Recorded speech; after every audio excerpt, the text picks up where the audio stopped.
Hi guys! It's me again, Nurse Maria. Papakita ko sa inyo lahat ng mga souvenirs na nabili ko from Istanbul at saka sa Cappadocia, Turkey.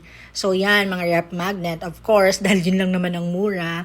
As you can see, eto kasi collection ko to. Pag meron siyang battery, nagla-lights yan siya.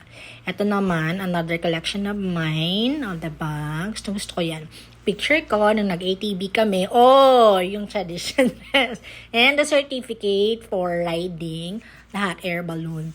And this one, para sa special friend namin to, dahil gustong-gusto niya ng mga evil eye, dahil maraming jealous person around the world. Sweets naman yung isa. Ito naman for mama, and Starbucks coffee, of course, from Turkey and London, from my friend, and pouches.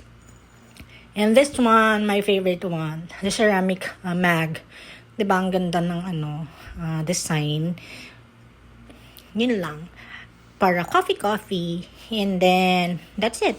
Yun lang mga nabili ko. And, hindi ko to makakalimutan. Ang sarap ng coffee ng Turkish Promise. Bye!